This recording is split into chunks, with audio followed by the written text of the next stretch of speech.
So now that we have all of our pigment laid out, the next thing we want to do is prepare the surface to put the stencil on. And just like at the doctor's, before you get your shot, the first thing that they do is sanitize the area with alcohol.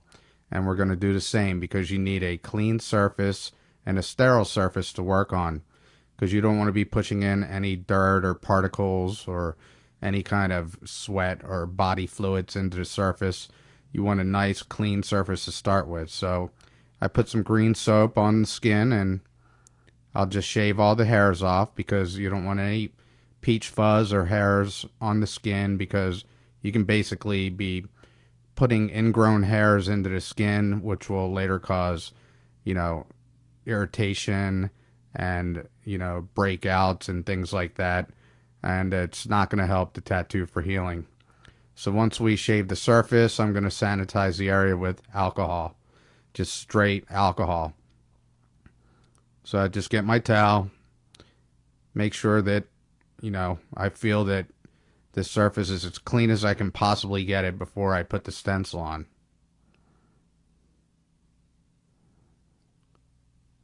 So now that we have that done, I want to set my paper towel up. First I put alcohol on the towel, and then next I'll put some green soap over that. And the purpose of the alcohol is to help the green soap evaporate. So when you put your stencil on, it won't wipe off. It'll dry up and stick to the surface really well. So when you're working on the tattoo, you don't wipe anything away that's important.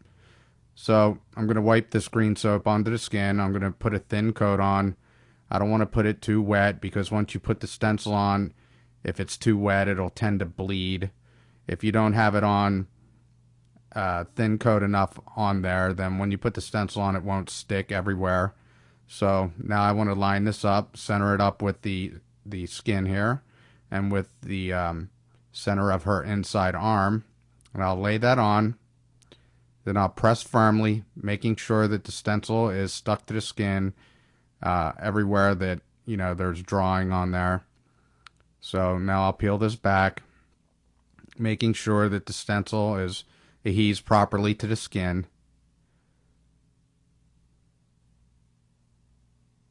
I don't want to damage the stencil when taking it off, because I can reuse this if it's not lined up correctly, or if it's bled off or anything like that. If it's imperfect, then I'm going to redo it, because I want a really nice stencil to follow.